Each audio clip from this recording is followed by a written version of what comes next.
do do do do do do do do do do do do do do do do do do do.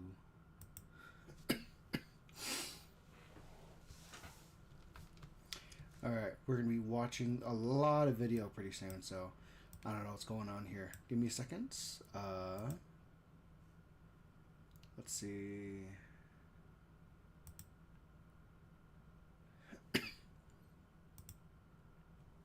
There's definitely going to be some Resident Evil in here.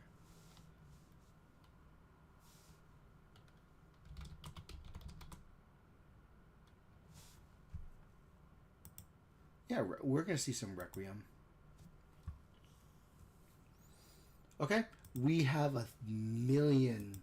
We got a million videos to go through. I've been home for a while because my ankle has not been good, but I can yap instead. I can just talk myself to sleep maybe, and I think something to talk about. I've been thinking about playing Clair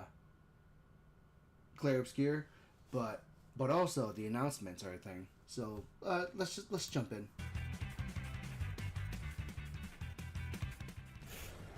Hello, everybody. Welcome to the 2025 Gamescom Awards. And this will be sped up because it's a lot of video to get through. So we're gonna speed it up, and we'll slow down when things are important. Part of Gamescom Studio Live. Oh God! I'm Tim Hatfield, and the next couple hours will be a big celebration of the best games of the show. Joining me now are my co-hosts Max Scoville, Jane Douglas, and Brian Altano. How is everybody? Gamescom Awards. Yeah, I don't want to alarm you, but there's a big crowd right behind you right now. What? Oh, yeah. Don't make any sudden moves. Before we get started, I just wanted to take a minute to shout out Playing for the Planet. It's an alliance of game studios, publishers, and industry organizations facilitated by the United Nations Environmental Program. Again, with the there's always going to be some kind of ad, but I want to check this out because I'm excited to see what's going on.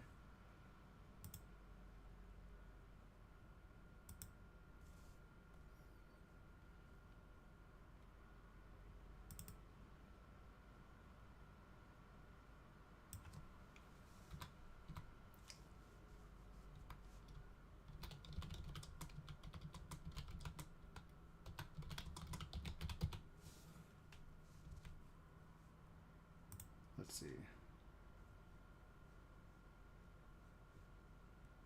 Oh. Playing for the Planet's participating members. Now, on to the Gamescom Awards show. As with every year, IGN is presenting these awards, but the nominees and winners were selected by Gamescom panel of expert gaming jurors, with a few special categories where the award winners were chosen by you, the community. All right, it's time for our first category, Most Epic Game of Gamescom. It'd be tricky to calculate exactly what makes a game so epic. Is it the scale of the world, the scope of how many hours it takes to conquer, or just how well it builds the feeling of doing something incredible? Well, let's go to the side stage and find out the nominees for Most Epic Game here at the 2025 Gamescom Awards show.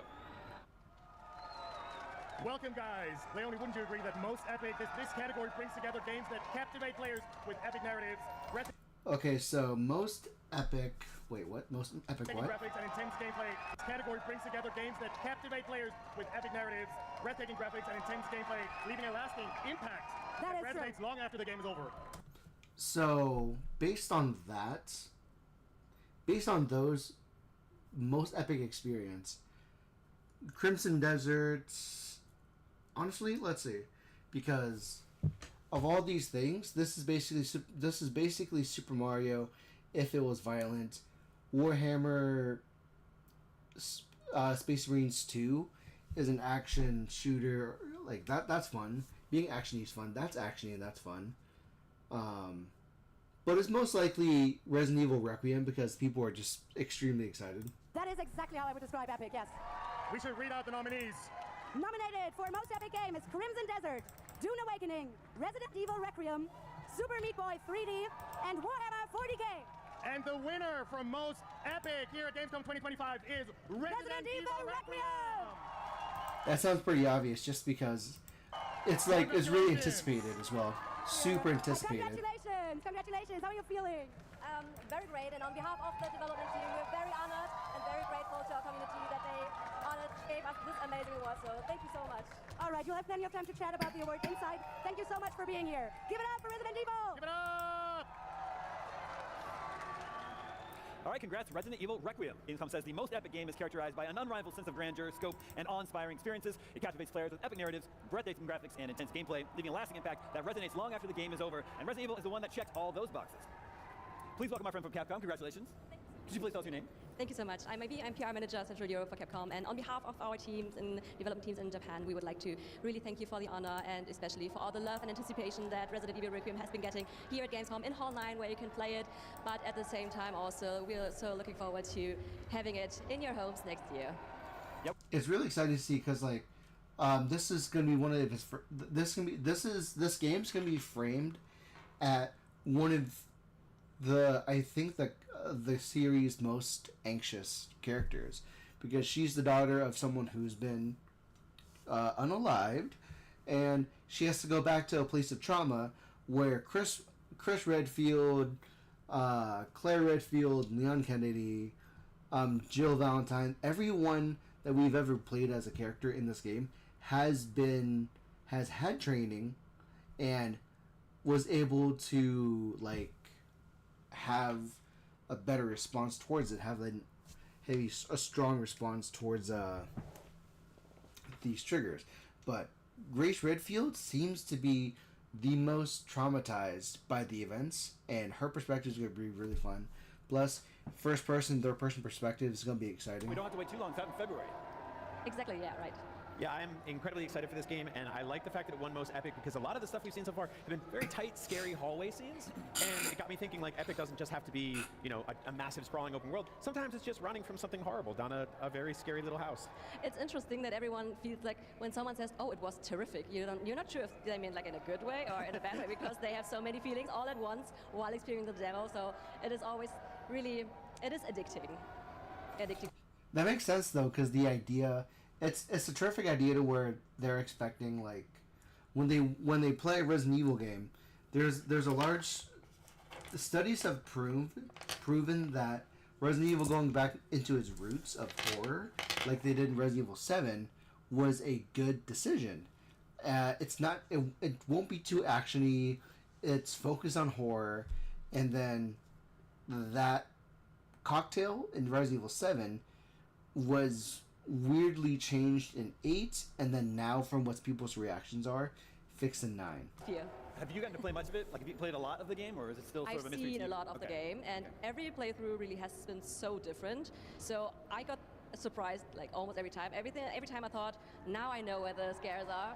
No, I didn't. The main thing I'm hearing from players is that it's like epically stressful, I think, the demo that you have. Okay. Yes, definitely. So if you're sweating, it might not only be the weather or the hall, it might also be your own fear, which is great. Yeah, because it makes sense to where I'm happy that that's the experience, because we're going in as a new character who's never been in the field because of her own trauma, so that's really cool. Glad to help you and save money for the sauna. I do think this new Stalker is pretty epically scary. Yeah, I think that's a good way to put it. Right, Yeah. right. And where She looks like a grandmother just climbing the walls, I think. I think for now it will be going to our office in Hamburg. I see. So we're really happy to have been going all the way from Hamburg to Cologne to be here with everyone. And then we'll be happy to come back with the award. So I think that's a great deal. Awesome. Well, congratulations again. Thank you so much. That's really Okay, cool. let's get to our next category, Best Visuals. Seb, the nominees, if you please. Best visuals, so the prettiest. Is for best visuals. This is generally awarded for games that have outstanding graphics, aesthetic design, and impressive visual effects, of course. Well, the category recognizes games that are visually impressive and provide an immersive experience. And the nominees are, Sebastian. Let's dive right into it. First nominees, Borderlands 4.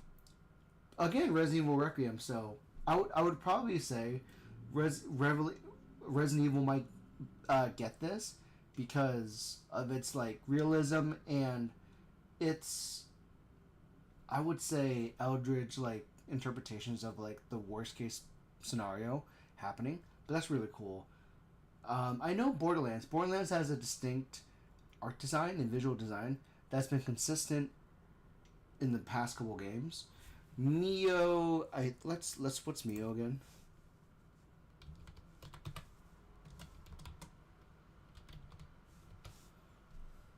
Oh, it is a... You're a little robot trying to explore the world. Okay. Second one is By Sweet Caroli. Crimson Desert is I think number Resident 3. Then Evil. we have MIO Memories. Resident and Evil Orbit. again, That's for a good sure. one. And last but not least, Resident Evil Requiem. Gamescom Award 2025 for Best Visuals goes to Resident Evil Requiem! Pretty obvious. Pretty obvious. Everybody knew that. Yes, since we already have the winner and they already collected an award, this will just go out in sympathy. All right, that's 2 for Resident Evil already. Resident Evil Requiem is the next mainline entry in the series, directed by Resident Evil 7 director Koshi Nakanishi. Resident Evil 7 director. Okay, that's good. Consistent directors. The fact that they're... because they have the same directors as 7, and I was just talking about how 7 was the product that saved the franchise in a way, because by introducing the horror people wanted. Hell yeah. Our preview here at Gamescom came away impressed. Very excited to play more. We don't have to wait too long. It's out February 27th next year for PlayStation 5, Xbox Series, and PC. I guess with the, in the visuals department, I think the lighting is probably doing a lot of the heavy lifting. Yep. Yep. I mean, the engine that they... I will say I will have to probably lighten up the brightness still because of the darkness, because I don't want the idea of the game being difficult because it's hard to see. Even with Clear Obscure, I had to like turn on the gamma, turn on the brightness, turn on the alpha, because some parts of the game were too dark to interact with. So, but otherwise, in terms of the way lighting affects what you're looking at, very good. I'm very excited to see what we'll see in February. Been building these games in the last few years is, yeah, it's just absolutely gorgeous. And like the amount of texture work, shadows, all the details. Like if you played Resident Evil Village, if you played Resident Evil 7, like these are some of the best. I mean, Resident Evil 4 Remake. Like they took one of my favorite games of all time and it just gave it a beautiful overhaul. So 4? Okay. This game, everything we've seen so far has been borderline, almost unnervingly too realistic. Yeah, no, that first reveal we got where they're in the office and there's just piles of just office supplies and like that's not what I'd call scary, but it's like the density adds so much realism, and I feel like with each one of these they build more and more assets that wind up kind of fleshing out this world, and then you get to explore it, and then something horrifying jumps out and kills you. And we also get a shout out next time you're looking at some Resident Evil Requiem footage. The hair, RE Engine goes so hard on hair. Yes. Leon's, Grace's, looking spectacular. Yeah. Okay. Did they just spoil Leon Kennedy being in there? Okay. I mean, we already knew that Leon might be in here because it's revisiting Raccoon City, so most likely Leon, but we're hoping for Claire as well for some representation. There, 100%. light filtering through them, and then when you're talking about visuals, this new Stalker monster, I love Resident Evil. I'm excited to play, but I don't want to look at that thing too much. I've had people explain the monster to us before we actually got to see it, and they didn't do it justice. Yeah, this is a terrifying looking freak, and I can't wait to kill it. I'm really looking forward to this game, but I'm kind of dreading that part because I'm a big chicken, I am too. All right, we have to take a quick break. We'll be back with more Gamescom Awards right after this. More breaks? Man, let's speed that up.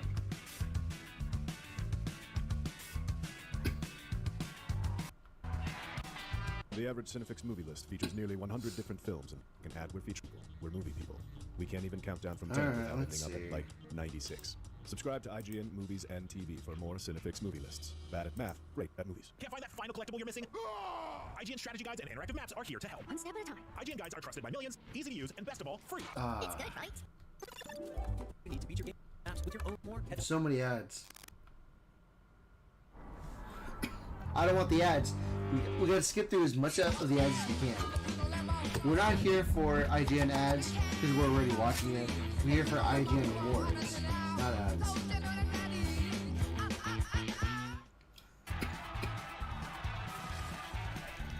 Let's see. Oh, best audio now. Okay. Welcome back to the Gamescom Award Show. Reminder, these are not actually awarded by IGN, but instead a panel of expert gaming jurors selected by Gamescom. If you want to find out IGN's favorite games, movies, and shows, keep an eye out for our Best of 2025 award in January. Okay, now it's time for Best Audio. Seb, what have you got for us?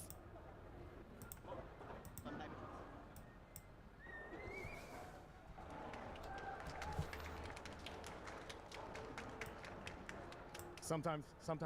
Hello. Check. It's a bit longer. We're talking about best audio. Who loves good audio in a game? That good music, sound effects. That demonstrate outstanding achievements in sound design, including sound effects, dialogue, and musical composition. I'd say we just read out the nominees, right? Yes, nominated are the following games: Kieran, the Game Bakers, Little Nightmares. Little Nightmares. We have the Little Nightmares trailer queued up in a long form of videos that I got, so I'm really excited. And let's see. Rock Beasts. I'm not familiar with Rock Beasts. Phantom Blade Zero is an action game. Karn's Climbing, I think. Resident Evil Requiem and Rock Beasts. And the winner for Resident Best Audio Evil. at Gamescom 2025 is Resident Evil Requiem. Of course. Sound design in a scary place. Super obvious. As you know, they have received the award before, and it's really, really heavy this year to us, and say thank you very much. So let's head back to the studio. Win for him. Obviously, sound is a huge part of any horror game. The screams, shrieks, and creaks of Requiem impressed the Gamescom jury. Brian, you're a big fan of Resident Evil. What's the scariest noise in the history of the series? I want to say it's a tie between the dogs breaking through the glass in the first one, or Dr. Salazar revving a chainsaw right behind your head when you can't see him, turning around and having him decapitate you. Eventually, we'll get through this. There's so many ads. If only I had YouTube Prime, you know. Just what if, right? It's pretty cool that these awards are cubes because these guys can stack them up. They're going to just they're making a small tower of Resident Evil Requiem awards right here at the Gamescom. The problem is they're like a match 3 cube, so if you get 3 of them together, they just disappear. It's a problem, so. Yeah, obviously, audio is always really important in these games, and I think we're playing as Grace this time in Requiem, and all the people who are previewing the demo that's here at Gamescom are talking about how it's a lot of her breathing, whimpering, like she's queuing in on Because she's scared. Like, So she's not in a comfortable It's really area. interesting that they're going with a basically terrified protagonist in this game. I mean, this is not an action hero that's throwing grenades and doing backflips and stuff like that. Or punching boulders. And help down. You know, some kind of tough guy with great hair. Just Any minute now, Leon. Just roll through and help kill this thing. No, I think sound is going to be a huge deal in this because you're being stalked by this thing, and it's footsteps. Yeah, and I feel like previously we've had things stalking you, but it's been this one's more predatory. Before it was like somebody's more like looking for you, but in this case it's like you're trying not to make any noise. You're creeping around. They're going to go in the ceiling and come down and jump at you. It's ugh. I don't think there could be a genre where audio is more important than like horror. So absolutely. I'm gonna say rhythm games, but okay, it's a tie. Smart Alex. Okay. Now it's time for the best gameplay category. Video games can be gorgeous, breathtakingly beautiful visual feasts featuring meticulously orchestrated music, but at the end of the day, they mostly just need to play well. Let's take it out to the balcony for the nominees of the best gameplay category here at the 2025 Gamescom Award Show. Gameplay is time living through the smooth controls and a blend of challenge and enjoy. The second one is Let's see. Oh no, I feel like the entire stream, the entire video has nothing but praise for Resident Evil and nothing else. Hella. Then we got Mario Kart. But I will say, PVKK as a canyoneer sounds fun to play based on the trailer alone. It sounds fun to just like watch and play. Donkey Kong Bonanza. People feel like it's great to be a monkey. I know that much. PVKK, and last but not least, Resident Evil Requiem. What a mix, amazing. Wow, so many different entries. It must have been hard to decide, but in the end they did it. The winner for best gameplay is Donkey Kong Bonanza! Donkey Kong, Nintendo beats Sony. Oh, Capcom. Oh my God. Nintendo beats Capcom. Nintendo beats Capcom. How do you feel? Thank you very much. I'm so happy to be here on behalf of the Donkey Kong Bonanza development team. And yeah, it's frenetic, isn't it? We were hoping to see some bananas with you. Like, where are the bananas? So, yeah, 102. And Donkey Kong's powerful transformations. Yes. Oh no, my God, I can't understand myself. To hear you talk a little bit more about the game, we will send you to the studio. Head right over. You guys stay tuned for more. Thank you. Yeah, we have to agree with the Gamescom jury. Donkey Kong Bonanza is a ton of fun. We gave it a 10 out of 10 in our review. The first 10 for a new game in more than a year. It's got that classic Nintendo magic where it feels good just to move Donkey Kong around the space, smash everything in sight. Also, in a series first, Donkey Kong turns into a variety of different animals. Max, Jane, Brian, what's your favorite Bonanza transformation? Elephant. Yeah, it's got to be elephant. Elephant's great. Elephant's really good. Gotta concur. I mean, that's Oh, really? 3 elephants. Okay. 3 for 3. Well, I also want to shout out Snake. I like Snake a lot. Snake's Fine. good. Welcome and congratulations. Eventually, we'll get through Gamescom. Eventually, we'll get through it. We'll get through the ads.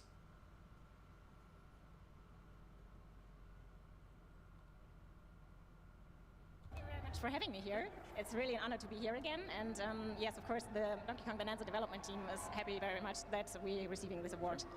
I have played this game for 70 hours. That is not even, that might even be lowballing it. And I love just running around this game and smashing stuff. It's just one of those things where I will just go basically into a trance. There's a robot in the background. Yes, the powerful Bonanza transformations, they really make fun, don't they? And you experience, due to the voxel technology, sort of destruction you never experienced before. And Donkey Kong Bonanza is here on the Gamescom floor, Yes. so I've seen a bunch of people who maybe haven't had a chance to play it yet, because the Switch 2 is kind of still hard to get, getting to try it for the first time, which has been really cool. Yes, we are very happy with the launch of Nintendo Switch 2, obviously. It's the best fastest and best-selling console we had in our history. So within the first 4 days, we sold more than 3.5 million consoles. That's so a lot thanks of a lot bananas. to our fans. I think because the nominees include both games that are out, like Yes. Donkey Kong Bonanza, and games that are yet to come out, it must be like super vindicating to win as a game that everyone knows and loves Yes. already. I think that's really cool. Yes, Congratulations. I really appreciate it. We are so happy, and you know, my son plays it at home too, and it's so fun to listen to him because you see children are playing it in a different way. So he's all about collecting everything, and that's how rich he has become, and finding the bananas. And yes, we are very happy that people enjoy the game, So however every they 30 play seconds, it. every 30 seconds you just hear, oh, banana. It's the best sound. It's the best sound of the year. Yes, but I also really love the way Paulina sings, and that she, due to her voice, supports Donkey Kong, and through this, the transformations are possible. No, their dynamic is great. I love it Yes. so much. Well, thank you so much for chatting with us, and congratulations again. Thank you very much. Okay, we still got plenty more awards to hand out here at the 2025 Gamescom Award Show presented by IGN, so stick around because we'll be right back after this. More ads?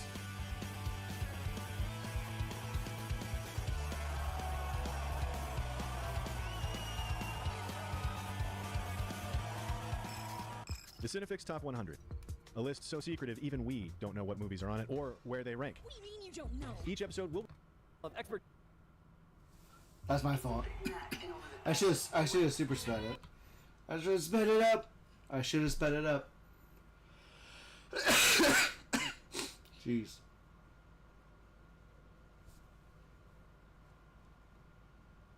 Selected by Gamescom. Okay, our next award is Most Entertaining. Seb, what you got for us? What does entertainment Well, look these like? games, I mean, they captivate, they enthrall players in special ways, such as exciting storytelling, humorous elements, or captivating gameplay. Let's have a look at the nominees, Leonie. The nominees for Best Entertaining are the following games. Dispatch, Okay. Probably Donkey Kong's gonna win again. But Mario Kart World was really fun too. For what it's worth, for a limited time, Mario Kart World I played with a friend of mine. I find it to be fun for a short period of time. I think Grounded's gonna. I feel like Donkey Kong's gonna win. Donkey Kong Bonanza, Grounded 2, Halo, and Mario Kart World. And the winner for Most Entertaining here at Gamescom 2025 Is Prime. Prime wins 2025.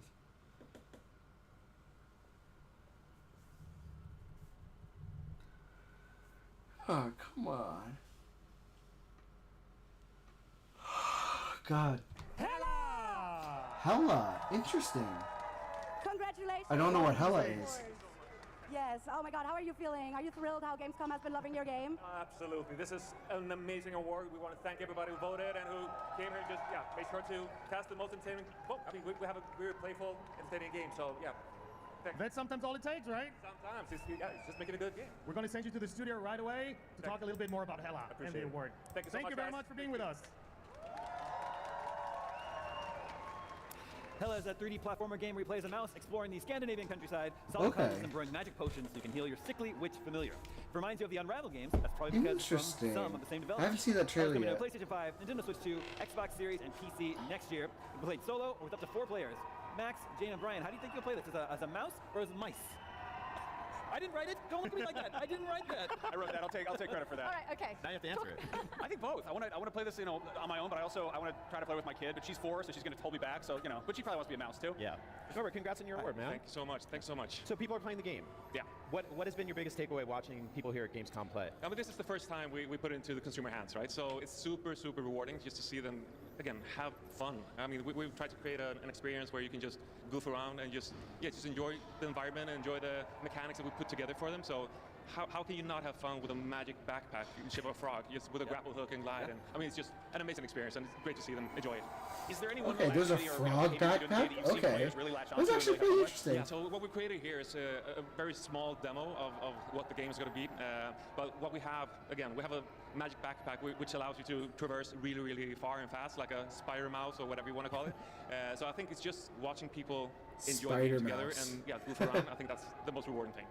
Do you think it's a little unresponsible to have these mice running around a kitchen like that? No. I mean, they're mice, and they're mischievous. A gang of mice is probably, I think that's what they call even. A gang of mice. So I think, I mean, again, we're here to create some sparks of joy, make sure that people are just basically enjoying doing kind things and fun things to each other. So yeah, it's a really, really cool game to play. That is interesting. You can play it in co-op online or split screen. Yeah. Was it really important for you to have that couch co-op experience? Absolutely. I mean, we've seen a lot of great games coming out in the past, and I mean, recent times here as well. So I think there's a real demand for couch co-op and just playing together, and we...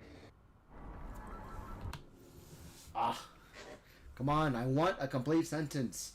Jeez. This is 6 hours of video.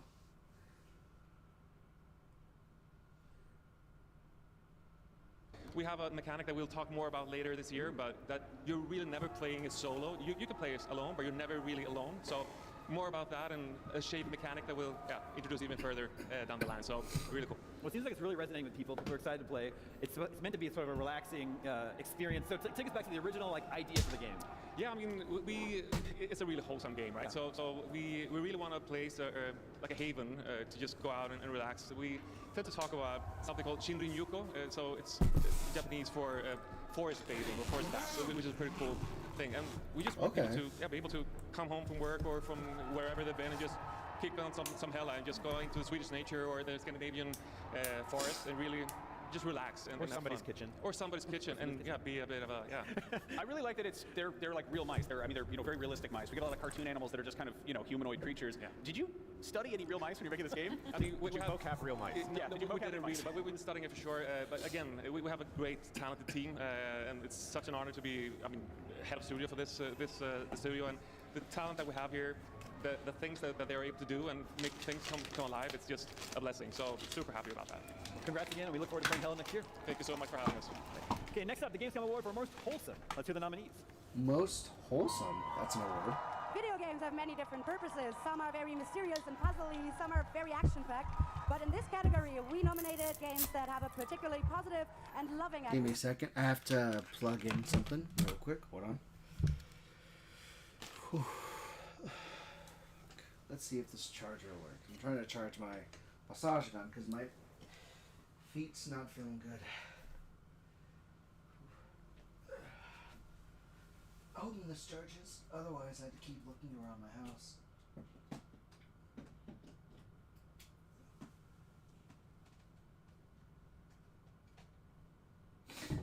I'm hoping this charges.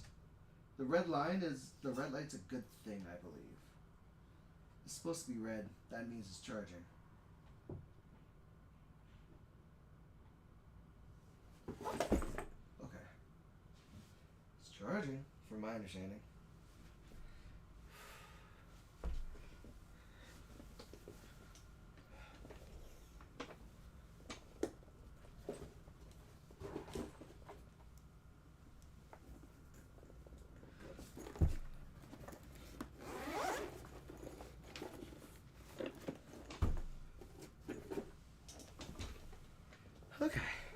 Okay.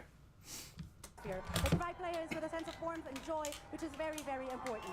The most wholesome games are distinguished by their inspiring story and their charming and uplifting message. Here are the nominees. First up is Hella. The Okay. second nominee is This Seat Taken, Starbirds, Tiny Bookshop, and last but not least, Winterboro. I'm thinking either Hella, where it's about mice, or Tiny Bookshop, which is also wholesome. That's a cute list, very wholesome list. Those are all very, very feel good and lovely, but only one could take the Gamescom award. Or Seat And Taken. our winner for most wholesome is Hella! Okay, Hella. Nice. 2 awards for... Thank you so much. Second award of today. How are you feeling? Again, super honored. Again, amazing to be here. So we'll chat more about it. And thank you everybody who's been voting, playing the game here at Gamescom. Yeah, amazing. Thank you very much for being with us. Head over to the studio right away. Thank you. Again? Hell yeah. That's 2 for Hella. For the most wholesome category, Gamescom looks for games that create a particularly positive and loving atmosphere, providing players with a sense of warmth and joy. A co-op platformer about mice exploring the countryside definitely sounds like a wholesome experience. Plus, mice live in holes, so it works on 2 levels. Welcome back. Congratulations again. Most wholesome game. Wow. You got one for each mouse. Well, again, it's a real fun game, wholesome experience for sure. So do a good thing. You can just go out and do kind things out in the world. Be a bit mischievous, for sure, but yeah. So I ask this question to a lot of people who are working on games with animals in them. Please tell me they don't get hurt. Well, you don't. I mean, we don't have combat in this game. There's no combat, obviously okay. dangers. You're a tiny mouse in a big forest. There's going to be dangerous animals, but you can befriend them or you can just outsmart them as well. But there's no combat or nothing in it. So I'm curious. I think first of all, I think mice are like a top tier, like an S tier rodent. Like I think they're really probably the best rodent. Did you ever consider any other animals for this? Was it ever like a rat or a raccoon or a bunny or anything like that? Great question. For us, it's important to have that contrast of being a tiny or small creature in a big world, right? With that perspective, so it's fun to play with those. How annoying is this? I don't know how annoying it is. I can technically switch to the account of my partners, but I don't know if it'll affect the stream. Yeah, perspectives basically. So, being someone who can attach to the witch. What kind of animals are acquainted to a witch? Well, we have the cats, we have different things, but hey, we have mice, and they're awesome and agile, and they can do tons of good stuff. And then again, with this magic backpack, nothing can stop you. So yeah. It is a pretty cute backpack. On your latest trailer, your Gamescom trailer, on the official Nintendo YouTube channel, the top comment is that the Nintendo Switch 2 has mouse support. So, congratulations once again. Thank you so much, guys. All right, for another quick break, but the Gamescom 2025 awards will continue after this. All right, let's speed it up because.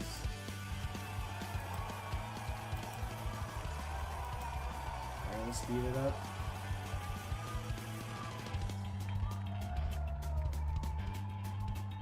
Hey you! Looking for a way to wear your fandom with pride? The IGN store is the ultimate destination for awesome merch and collectibles from the biggest games, movies, shows, and everything in between. Cruise the wasteland in style with a Vault Dweller hoodie and replica Pip-Boy. Kickback iconic properties like Star Wars, model kits, art books, and Podcast Beyond for the biggest. The Cinefix top. Another commercial.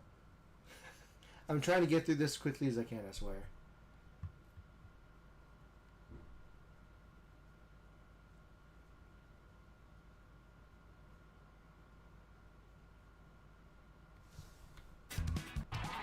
Tribute to raising awareness at the Gamescom 2025 award show. What if determined by the Gamescom jury? Next up is the Games for Impact Award. This category recognizes games that convey a significant message and contribute to raising awareness or promoting positive changes in society. Games can be a fun distraction from real life, but they can also directly help change the world in special ways. We go now to 7 Leone on the stage with the nominees. Take it away. Games for Impact, yeah. Sometimes games are a little bit more than just a game. These games harness the power of the medium to address socially relevant issues and encourage players to reflect and take action. Let's have a look at the nominees, Leonie. Nominated for Games for Impact are Kieran, Forever Skies, Hollow Home, Monowave, and Tiny Bookshop. Probably Hollow Home. And the winner for Games for Impact 2025 here at Gamescom is Tiny Bookshop. Okay, Tiny Bookshop. Okay, I was wrong. Congratulations. Welcome to the stage. Congratulations. Here's your award. There you go. It's beautiful, isn't it? How are you feeling? The energy today is amazing. It's crazy. The crowd is crazy. I've been hearing them all the time in the back room. It's insane. I mean, it's amazing. I'm so happy to be here to accept this for our game. We released 2 weeks ago. It's been the craziest time of our careers, of our lives. And we just really want to say thank you for all the love that this game has been getting. Thank you to all the fans. And read some books, sell some books, get Tiny Bookshop. Thank you. Very lovely. Yes, that's pretty enjoy wholesome. Your applause, and it'll be a bit more quiet in the studio. Thank you so much. Tiny Bookshop is an ambient narrative management game, which is a long way of saying it's extremely cozy. Stock your Tiny Bookshop with different books and items, set up shop in scenic locations, and run your business while getting to know the locals. It's out now for Nintendo Switch and Steam, where it has an overwhelmingly positive rating. Max used to work at a bookstore, I understand. Was it as cozy as this game? Absolutely not. Oh my this God. game looks adorable. I wish I worked at that bookstore. Am I taking this? Or? I'll hold it for you. Okay. You just relax. Welcome. Oh, sorry. I didn't realize you were starting to talk. I'm so sorry. When you were coming up with the idea, I was going to say, you made a very tiny, cozy little game, and now hundreds of people are screaming for it. It's absolutely insane. Yeah. Like, we did not expect this. The game's been out for a little bit now. What's it been like seeing people play it? Are they just totally enamored with it? I mean... I don't know what you mean. I swear, man. This is going to keep happening for the next, 6 to 3 hours. Oh, God. Yeah, a lot of them are. It's absolutely beautiful to see so many people enjoying the game, enjoying the real books in the game, and, enjoying this fantasy of this, little existence in the trailer, and, it's just a really relaxing experience for everyone. Did you put any fake books in the game? There are some fake books. Which is your favorite one? There's one about two people who try to evade their taxes and a tax Evade their investigator taxes. who's hard on the trail. Okay. That's it's like a pulp thriller. I love it. Have you had any suggestions from like actual bookstop owners or librarians that have been playing the game? Yeah, totally. We're actually putting together like a book council right now to add more books to the game and stuff. And Oh, a lot book of our council? audience is are of course librarians, and we get a lot of we have that like truck simulator sort of phenomenon where people who are really into books want to keep playing this game to sell some more books. Perfect overlap between those That's pretty cool. obviously. Of course, yeah. The award is for impact. When you set out to make this game, did you have that in mind all the time to have a positive impact on players? I think so, definitely. Like a big part of the game is like building community and helping each other out through the power of reading.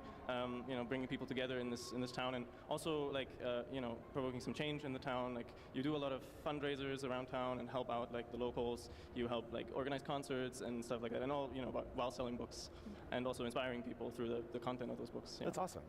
And the town that it takes place in is super idyllic. Yeah. Is it based on a real world location? It's sort of like a mishmash of different like European towns, I would say, like that we visited as well, like in France and the UK mostly, yeah. Like favorite holiday destinations, Sort of, yeah. that kind of thing. It's like an all-stars holiday vacation destination, yeah. Awesome. Well, Tiny Bookshop is out now. Check it out. Congratulations. Thank you so much. Okay, next up, the Gamescom Award for Best Mobile Game. Let's hear the nominees. Mobile game. Genshin Impact. Pokemon Pocket. Playing some mobile games. Mobile game. Oh my god, another ad. All the Prime ads. I can never get enough Prime. This house is run by Prime. I swear to you. These dices I never got from Prime. I swear the Prime is real. God. The nominees for Best Mobile Game. We have Arknights Enfield. We have Dungeon Crawler, Claw Roar. Genshin Impact, Love in Deep Space, and Servant of the Lake. Wow. Nice. Remember that you, the community, have voted for this, and we're happy to announce that the best mobile game goes to Love in Deep Space. Love and Deep Space. Okay. Hell yeah. Also, I wonder if there's like a recap. This is a video about Deep Space in here.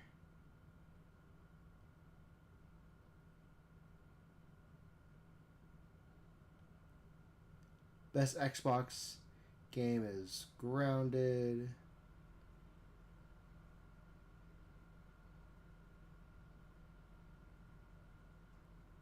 Best Nintendo Switch is Mario Kart World.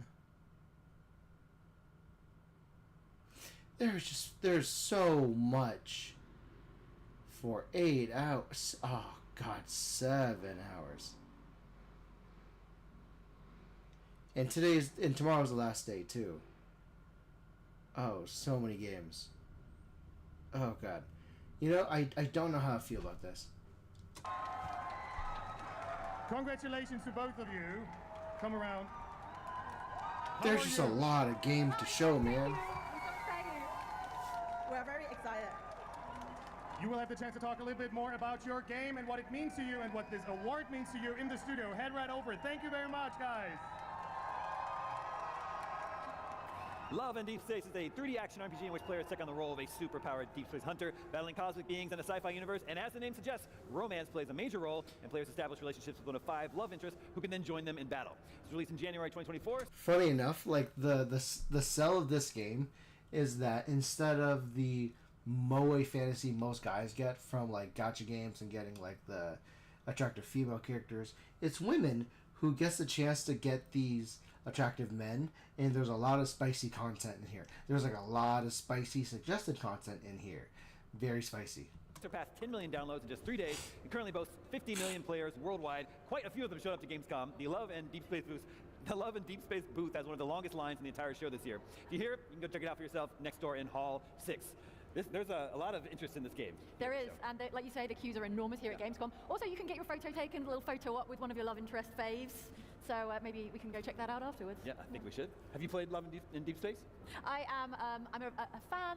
I'm not a major player, but actually, having seen it so much here at Gamescom, I think I've got to get more involved. Yeah, there's a lot of. It's quite an action RPG, but it sells as a What do you think about the reaction to Love and Deep Space here at Gamescom? Oh, I'm very excited and honored about this. I didn't expect that we can get such an important award. That sorry, I'm so No, it's okay.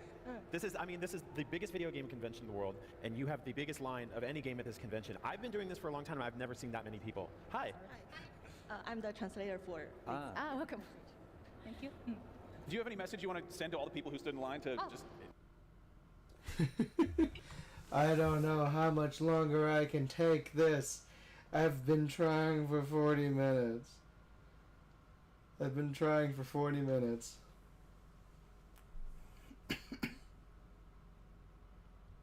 Yes. See the game?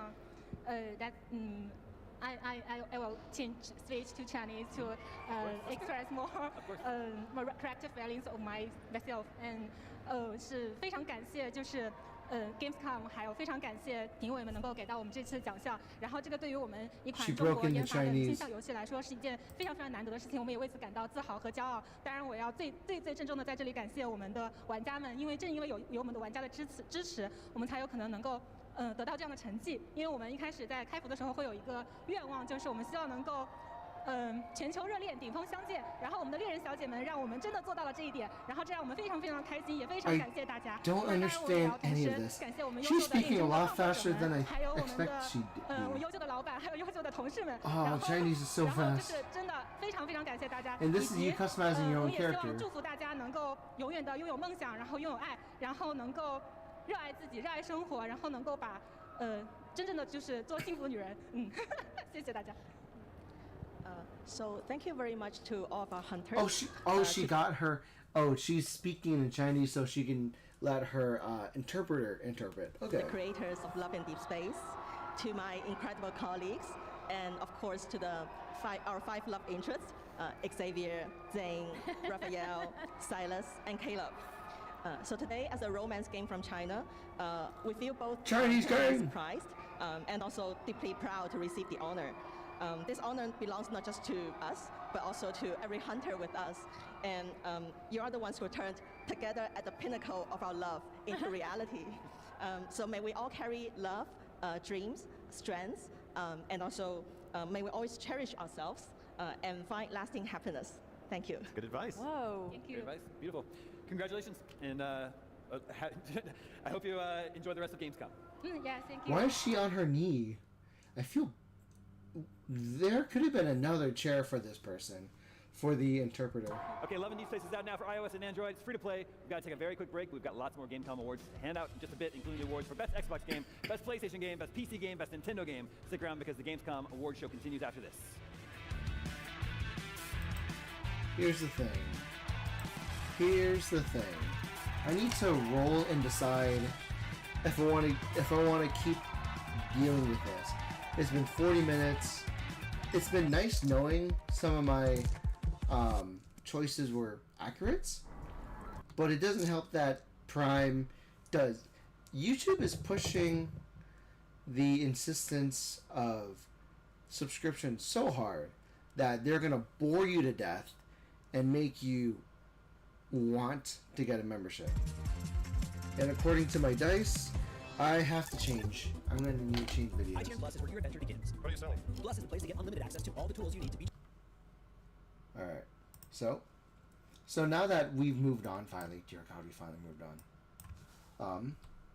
Let's go and check out Rivals. We're going to check out a bunch of content.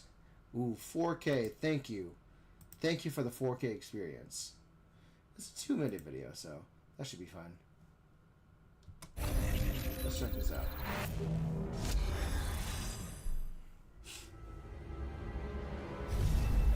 Okay. 3 perilous random unlocking mission areas. 2 limited resource areas unlocked first. It's a Teams new game collide mode, and right? battle for every scrap. Finally, time to rumble when the hijack area unlocks. Raid rivals, steal their stockpiles, and fight for total control. The first team to gather enough resources wins. I wonder what that looks like. Ready to capture the available area and extract some goodies? Let's go! Okay, so you're supposed to either attack each other or attack the site to extract. You're loading up on resources. So it's extraction, basically. Hold on. You should probably head to the next available area. Reverse exhausted. Reserve exhausted.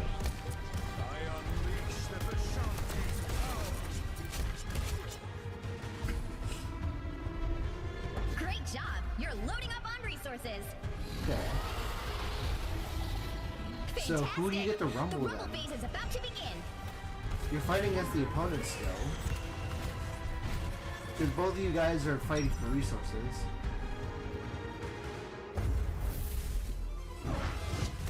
Rumble speed is climbing fast. Oh, you've almost clinched the win.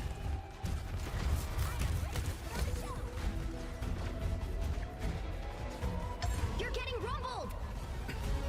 Whoa, the rumble speed is totally out of control.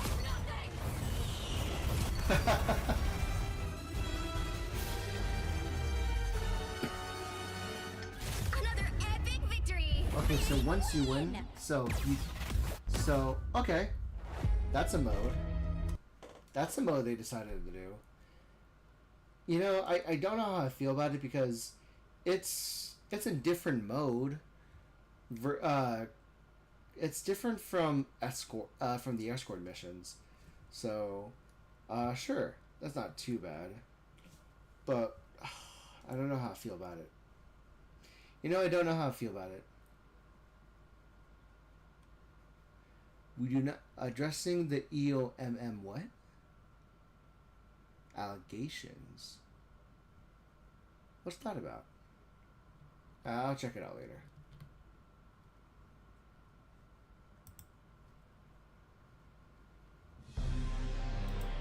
At last, Castle Grayskull is mine! Not so fast, Skeletor. Whoa, what's happening? He-Man and the Masters of the Universe, Dragon Pearl Destruction coming soon to all platforms? Yes, it's Oh, He-Man yeah. and the Masters of the... Oh, that's right. I also wanted to check out some of the trailers I enjoyed recently, so that's the thing. But yeah, I really enjoy this. Universe, I enjoy. Dragon Pearl of Destruction. Intense beat-em-up action that puts the power in your hands. I think I mentioned it during when I was watching the opening night live for Gamescom. This reminds me of my days playing Power Rangers on the Super NES or the Turtles in Time. Grab Very a fun friend and games. fight for Eternia with 4 playable heroes. Classic arcade controls. It's powered-up pixel perfection for your gaming console or personal computer. He-Man and the Masters of the Universe, Dragon Pearl of Destruction, coming soon. Oh, From yeah. limited run... Let's check this one out. It's a big match, and only the best will win. I thought I was free from YouTube ads. I thought I was free.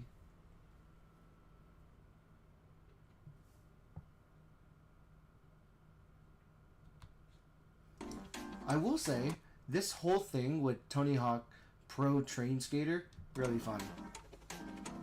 I'm excited. I'm excited to get the chance to play this when I do. It looks really fun and derpy. You get to do tricks across rails, along walls. You're grinding your train. Tricks with your train. Train tricks, Katamari style. Rainbow Road with your train. Wall grinding. You're racing with your train. Jeez.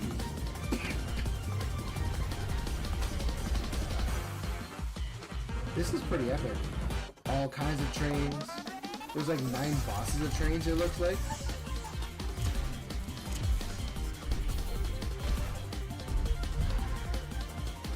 There's another boss. Deshan attack.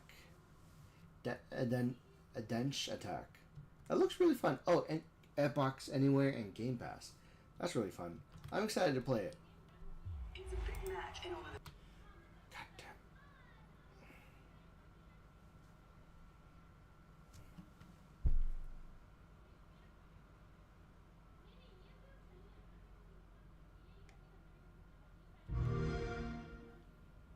Alright. Oh yeah, this is the first person Souls-like people they were having conversations about they wanted an experience that was first person perspective, so that they wanted their own variety of Souls-like, which is pretty cool. Let's check it out again because this is a pretty cool premise.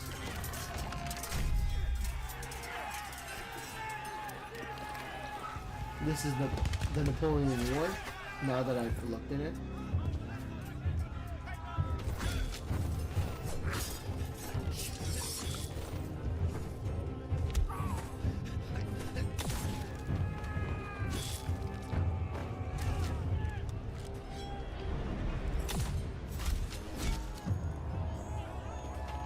Shoot him dead.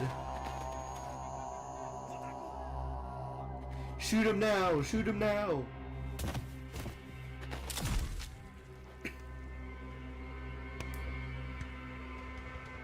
He's got a bottle.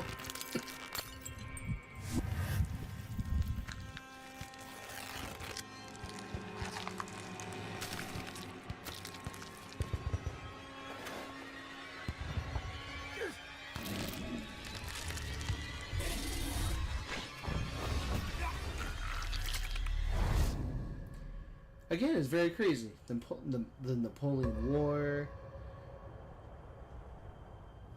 I wonder what kind of extra weapons you get to use other than your saber and gun.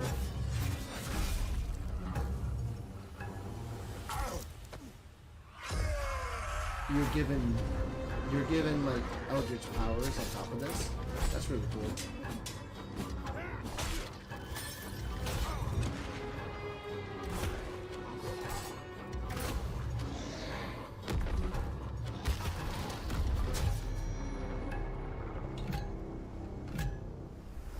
Napoleon, is that you? Parry system. That looks really fun. I signed up to play test it, so I'm really excited. It's a big match in order to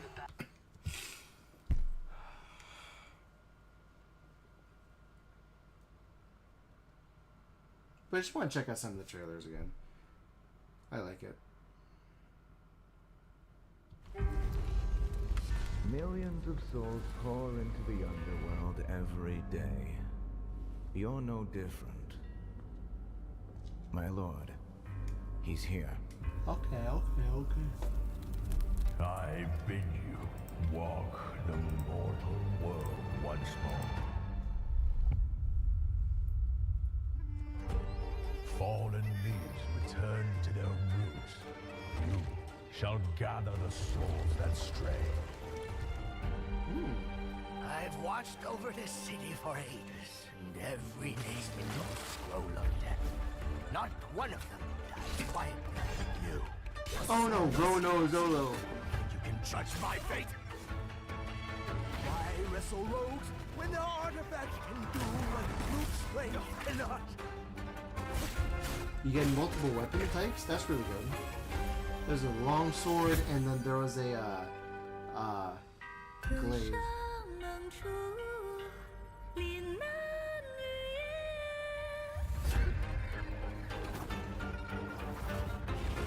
What? This was us.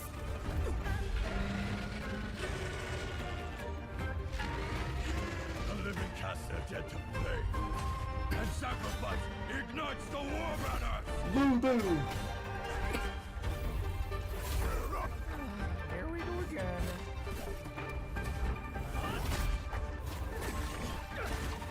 You can summon companions, which is really good too. Really fun. As variety.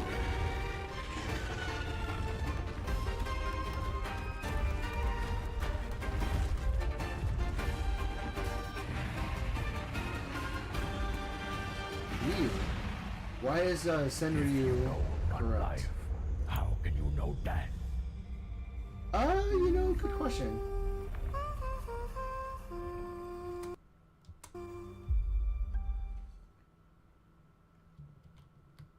That's pretty fun. It's a big match, and only the best will win.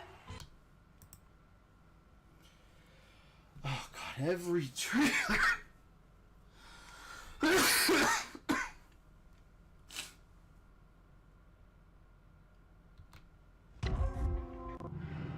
It's gonna be really hot, actually, by the way. Jeez Louise.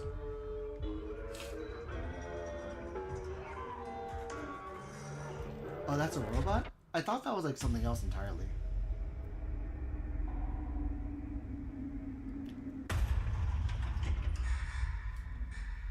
Okay, okay.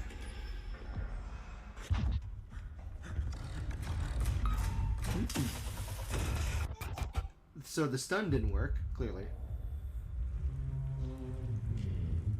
I hear something wet. Okay.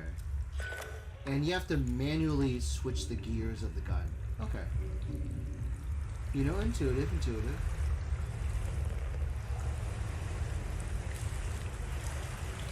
I wonder in this game if routine's gonna allow you to have like weapons to fight back versus weapons for survival, because there's got to be like more than one like equipment type within this game.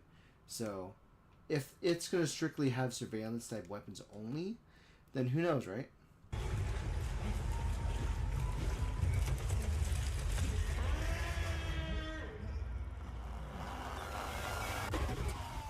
Okay. It looks fun though. It's a big match and only the best. I've seen Absolem already. Let's see. It's a big match and only the best. It's a big match and only the best. Sorry. Some of them I already watched during the It's a big match. It's such a big match. Oh wait, Gamescom gameplay trailer. Okay, I forgot if I've seen this already.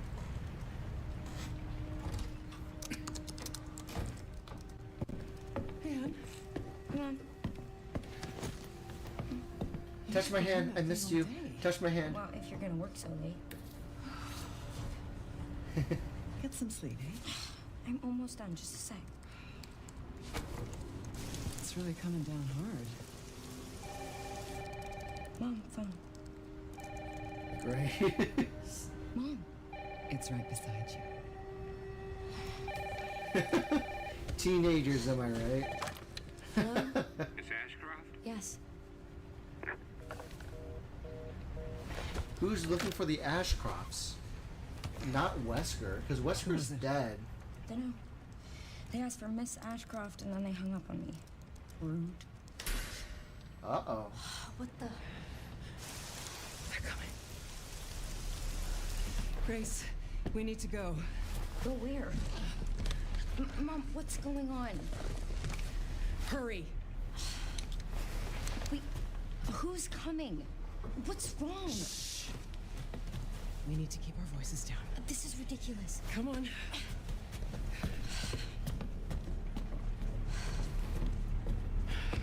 Tell me what's going on. Now is not the time. You gotta stop asking questions, Grace, or you're gonna get your mom killed. Like you don't know that already.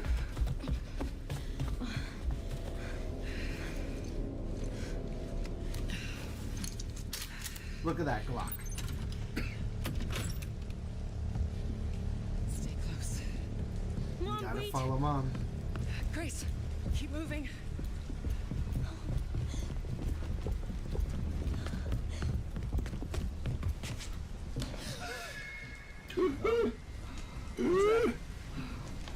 Oh, I'm so sorry about the power outage.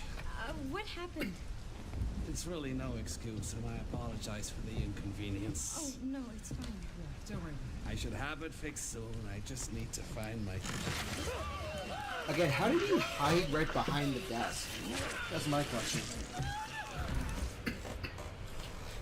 Come on in, Grace. Grace, look at me. Breathe, buddy. My hands. Breathe. Okay, look at me. Look at me. Breathe. In and out.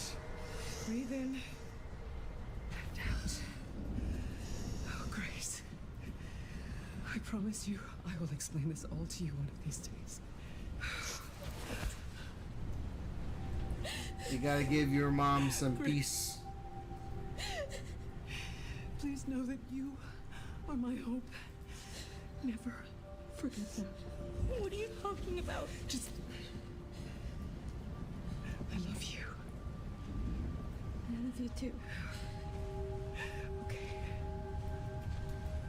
Mom, I'm scared. No. We need to find a way out of here now. But we don't have any of our stuff. We can come back for it later, Grace. Grace, see, you got your mom killed. See what you did? You didn't. It's not your fault, kid. Jeez Louise. You don't What have else to be we a got VIP there? to get more than just save. Spectrum. Oh yeah, the horror like game. Oh. Okay. I wish it would stop you at least. It's safe to say. Death can't stop us. I wish it would stop Oh, you we at got dual blades this time.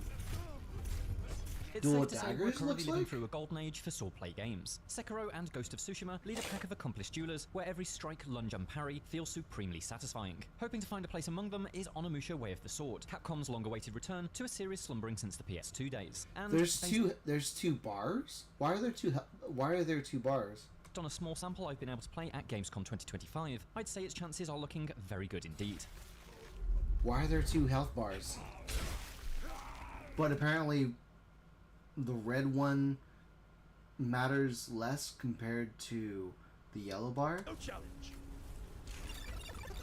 Set in a dark fantasy reimagining of Kyoto during the Edo period of Japan, Onimusha Way of the Sword has you take up the sharpened blades of Miyamoto Musashi, a swordsman sporting both the face of the late legendary actor Mihune Toshiro and a talking gauntlet that eats the souls of dead enemies. It must have been awakened by the Dark Master. Okay. Again, the Amazon, come on.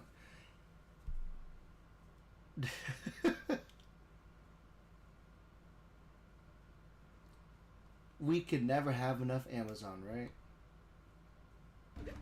What's that? That second point is the more pertinent one. Fallen foes drop souls, represented by flames that float around the battlefield before being sucked up by your hungry jewelry. Right, before you get any wrong ideas, Onimusha may have souls, but it is absolutely not a Souls-like. On its default action difficulty setting, Way of the Sword is not particularly punishing, at least not in this 30-minute demo, which admittedly does feel plucked from a very early stage in the story. It certainly requires skill to get the most out of its enjoyably flashy combat, but generous parry windows, a block that protects from all angles, and cushioned enemy attacks mean Onimusha seems on track to be one for all action fans, nice. not just the FromSoft fanatics. You get Although I would have multiple liked to have kills, faced a steeper parry challenge in this kills, demo, too. the foes I faced, especially the end-of-level boss, felt well judged. And there's like R1 for the hand skills. That's your best. Oh, your weapon I'm particularly impressed by transforms? how combat is built on a foundation of both Your health and sword stamina. transforms? Enemies are, And that's of what the course, R defeated triggers by for? bottoming out their health bars. Okay. But each Oh, that's really cool. Wait, hold on. I was not paying attention. I was so enamored that.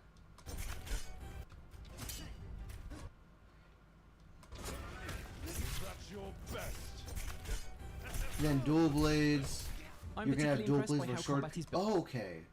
So, how does that work then? So, you build up meter to then be able to transform your weapon, and then after a while you go back to your normal sword. Okay. Built on a foundation of both health and stamina. Enemies are, of course, defeated by bottoming out their health bars, but each time you strike or deflect their attacks, you erode away their stamina bar.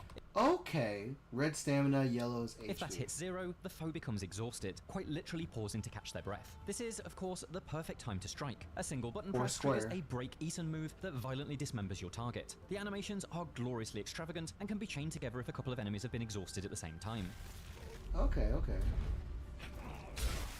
That's pretty cool. For Pretty regular cool. enemies, breaking their stamina spells instant death, and because parries quickly exhaust fodder, you're rewarded for honing that skill. You take less damage and get to witness cool kills. I'm deeply amused by how you can deflect arrows back at archers who then, winded by their own projectile, stand around simply awaiting their fate of single-click decapitation.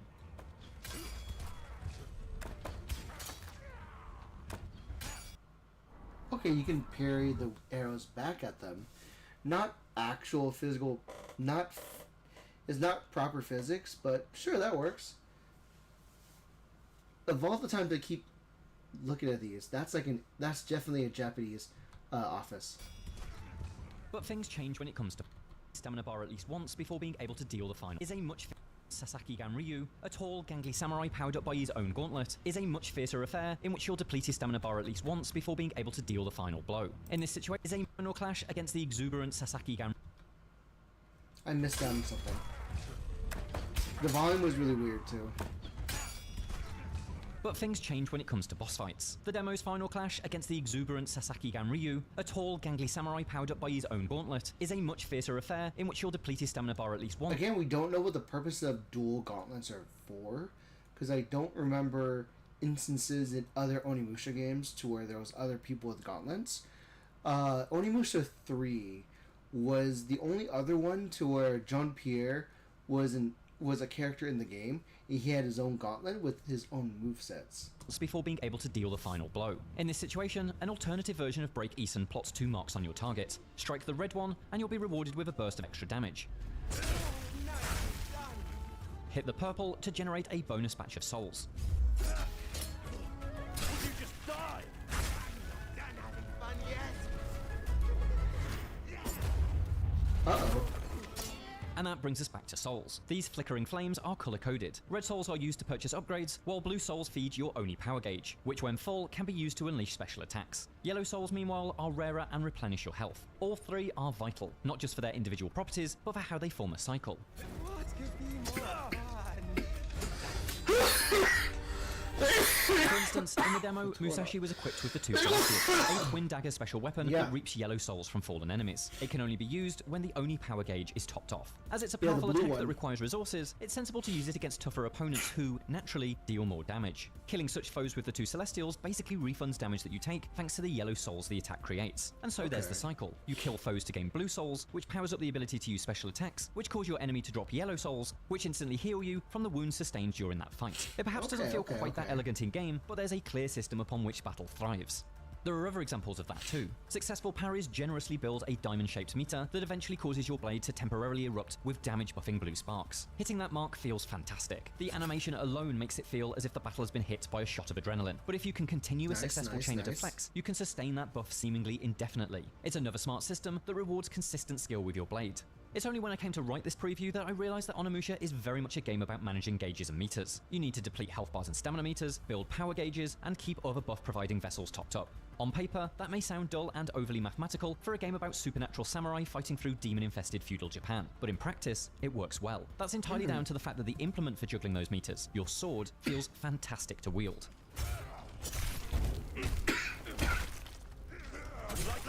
There's certain button combos too, so you can parry and button combo. Okay.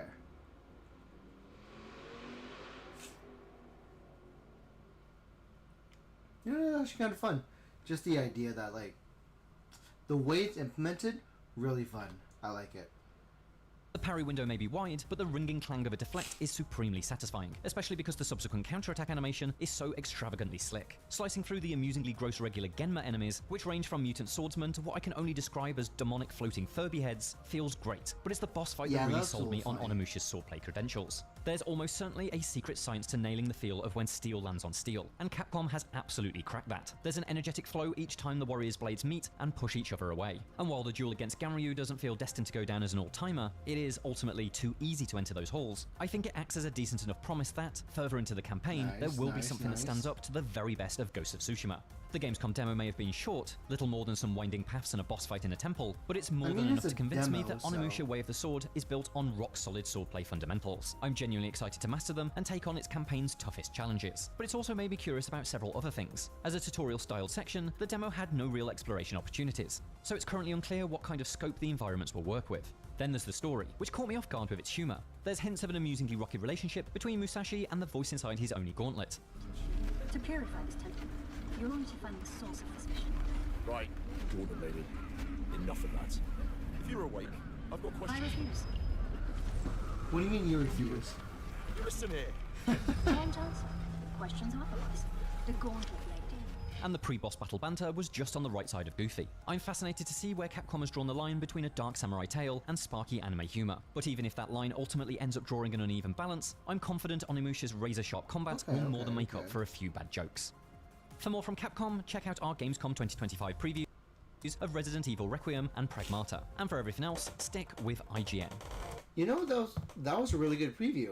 I'm excited to see where this game goes because it's definitely not going to be a Souls-like game, but in previous Onimusha titles, you have instances of like currencies, and I like the idea that you're building a gauge, because in the first Onimusha, you can craft weapons, but in this game, it gives you the special weapons as a feature, but you need to master the single sword style. So when you build up meter, and then you can unrelease certain skills, which is really great, and then it gives you a cycle of blue energies to level up your gauge, red to have currency to upgrade your character, and yellow to recover, which is like which is preferred during a battle, I guess. That's my understanding. So yeah, no, that's pretty cool.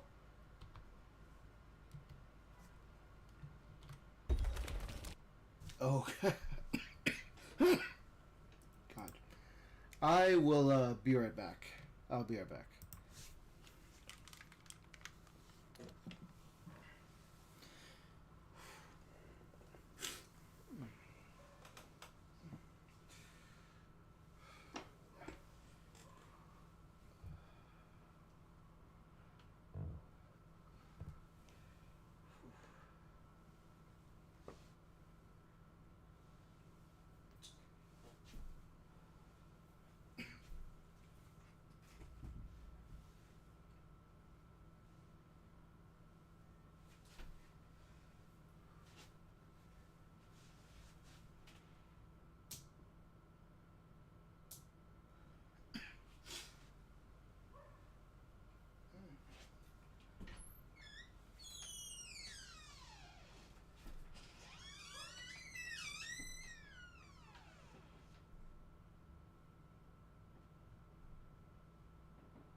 Where is it?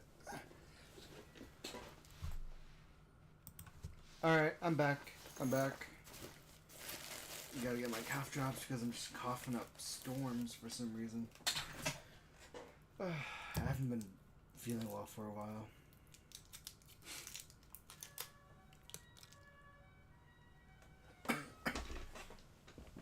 That's cute.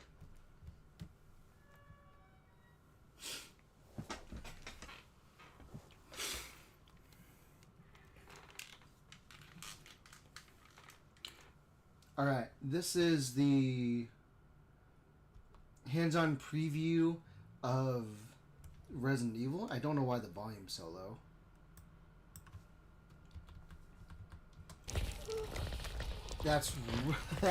We're in front of his teeth. That's great. That's good to know. Why are we looking at her teeth? Is this first-person perspective? Since 2017's Resident Evil 7, a regular staple of Capcom's horror series has been the inclusion of an enemy that stalks you. Jack Baker burst through a wall and into our hearts, the world fell in love with Mr. X, and Lady Dimitrescu provoked her own power. Online adoration. It's all about power. Resident Evil Requiem appears to be keeping up this tradition, with its own take on the hulking, relentless pursuer. And so far, from my small 20-minute sample at Gamescom 2025, it feels like looks like a Capcom has young created girl. a new God, that person looks like. Oh God, what is the person I'm thinking of?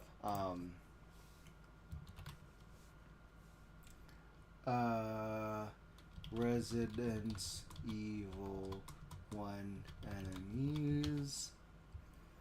Ashley, not Ashley.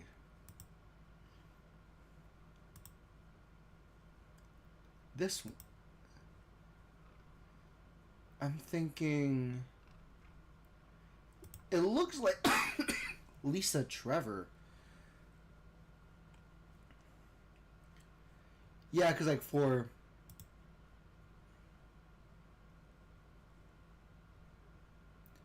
Yeah, because like for whatever reason, what I'm looking at right now, it looks a lot like. Hold on, not that one.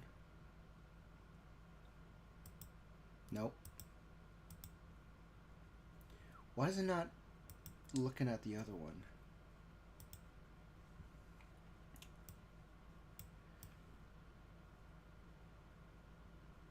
But it looks like Lisa. If you looked up Lisa Trevor, that is what this enemy would have looked like. Would look like.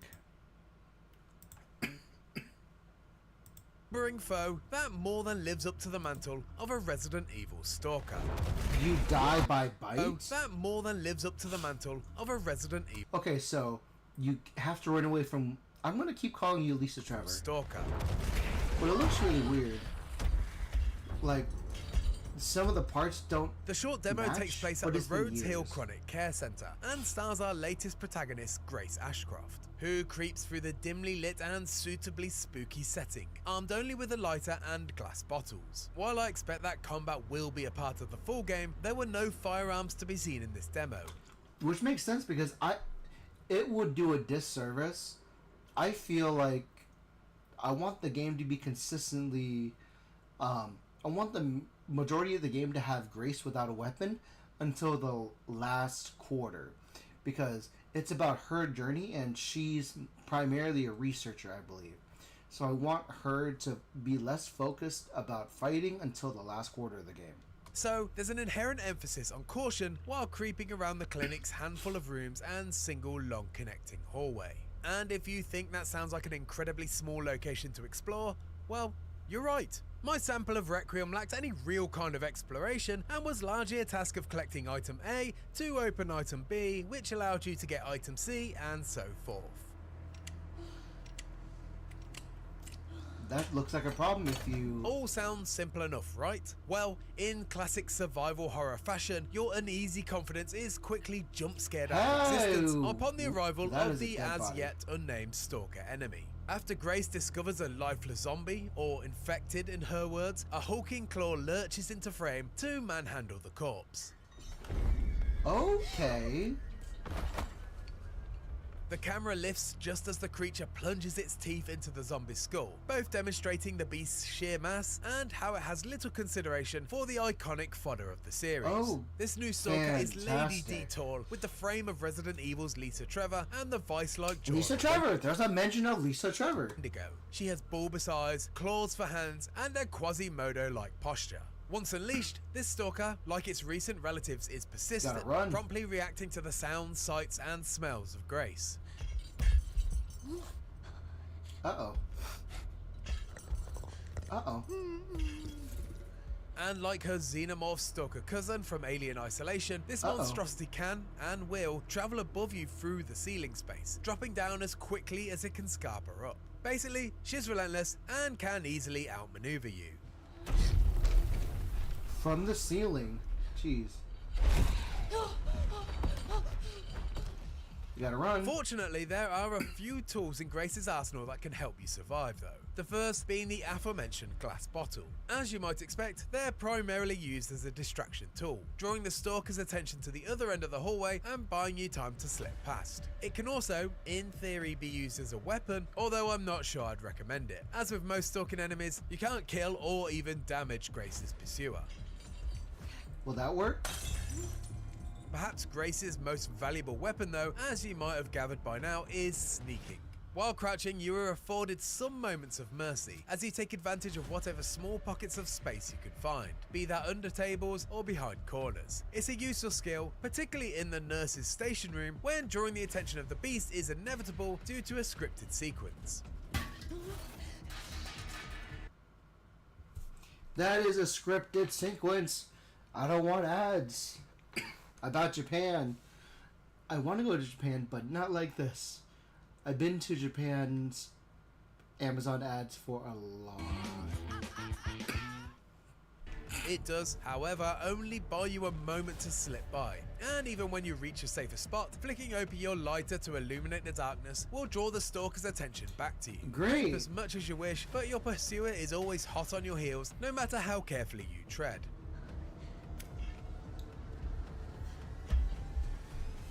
So exciting, right? Okay. Interestingly, this new enemy type does have an Achilles heel though, light. Or, more specifically, the bright white light of a room's ceiling lamp. The tiny flame from the lighter in Grace's hand didn't appear to make any difference. When chasing Grace into a well-lit room, the monster's skin visibly burns, causing her to scream and then retreat.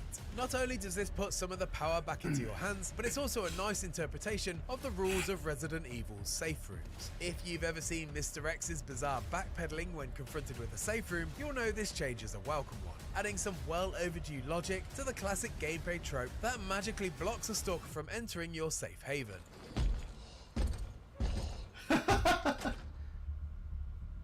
While there was neither much space nor opportunity to explore, thanks to the small environment and constant presence of a terrifying stalker, what little exploring I did do felt, perhaps to no surprise, very familiar. Like Resident Evil 7. Empty ink? Oh my god. So you're telling me there's going to be other like challenge modes, one of them including empty, either easy mode with the ink ribbons not being used. You're gonna have regular mode with a certain amount of ink ribbons, or you're gonna be very difficult to where there's little to few ink ribbons available. In Village and the series in general, you're managing inventory slots, examining items, finding strange keys to unlock strange doors, and fitting fuses into circuit breakers. It's all very traditional, and fans of the series will feel completely at home. Key. The first-person perspective of the more recent mainline games also remains, and at the suggestion of both the developer and myself, is offers you the ability to change perspectives to enhance the horror elements. The default is set to first person, but if you're squeamish, go to third perspective. You can change the setting from camera the optimal way to play a horror sequence like this one. However, following in line with the upgrade Capcom provided Resident Evil Village, you can also play Resident Evil Requiem from the classic third-person perspective. Your choice of camera can be changed on the fly in the menu anytime you wish, allowing you to freely switch and create a different kind of atmosphere. It's an interesting choice for a non-remake Resident Evil game, and certainly doesn't feel like an afterthought, even though it may cynically appear to be at first. I think I'll personally want to use third person just because we have to appreciate the details in each character provided, but I don't want to I personally don't want to experience Grace only in cutscenes, because either you give me both or none at all. Either you give me one, where like in Resident Evil 7 and 8, you get only the first person perspective as Ethan the entire time, and even when you turn into Chris, you still get the first perspective the entire time. But it made sense because Ethan was a faceless protagonist, even up to the very end of Resident Evil 8. Because we already see the model, we already see what Grace looks like, then we want to make sure we appreciate, you know? In a way that perhaps only a AAA budget game can, both viewpoints are extremely well designed, with moments tailored for each experience to maximize the player's fear.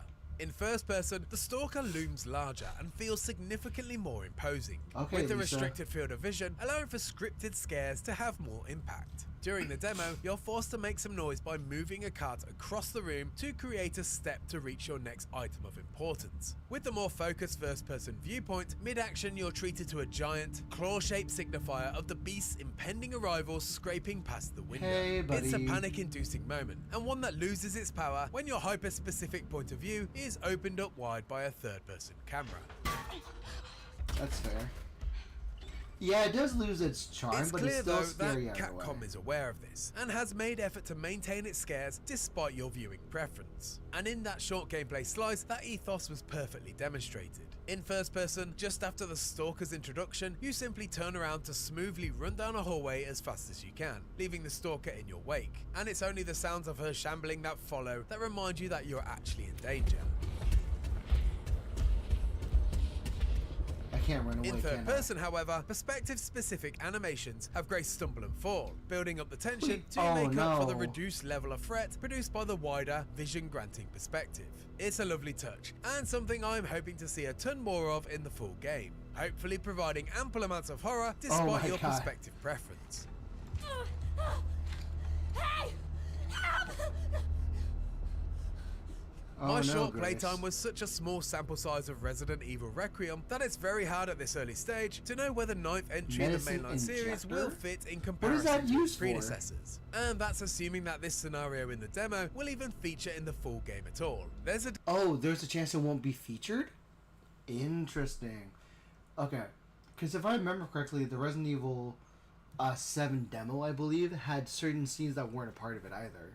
I think. Distinct possibility of this just being a bespoke demo, something that Capcom has prior experience in with Resident Evil 7's beginning hour. Yeah, because the beginning hour was a demo of an actual segment, but where you weren't the protagonist. But even if this is just a tonal example, it's very hard to not be excited for what horrors Resident Evil Requiem has in store for us when this unstoppable beast arrives in 2026. Hi, buddy.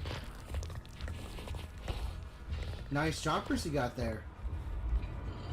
Was that your favorite tree? Oh, okay. And if you like that video and you want to learn more about Resident Evil Requiem, that was a good hands-on preview. I enjoyed it.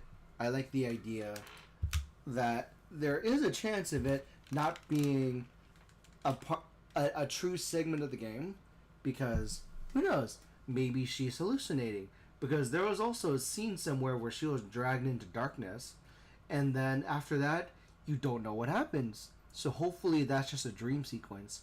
Otherwise, I want to see what happened to the rest of Raccoon City, because this is the remnants of Raccoon City where the nuke was dropped. So we won't know till we get there.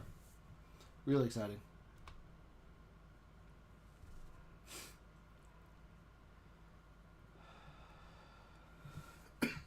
Alright, let's see what else we got.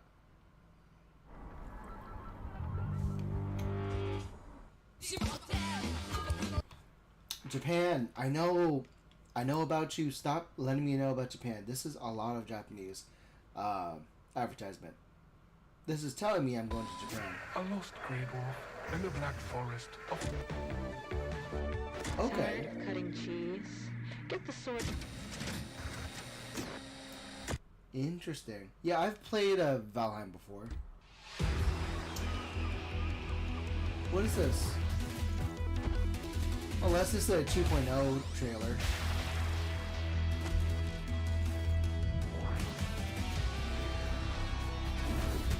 A bear?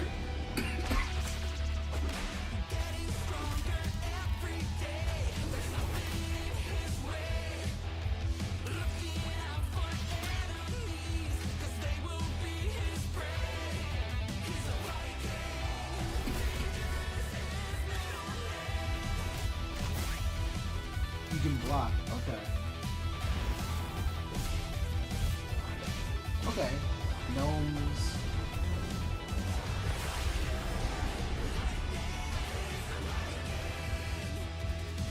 Oh, you get to work a bear.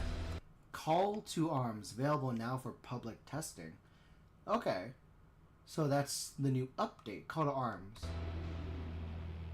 Do you need to buy a separate like game for this or something else?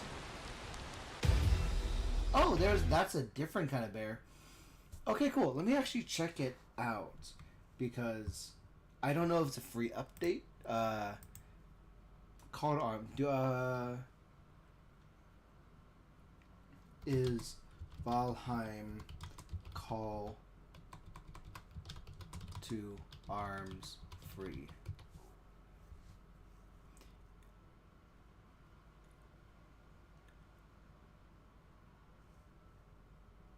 Oh, it's let's see.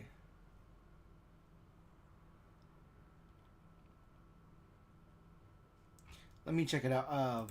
So it looks like let's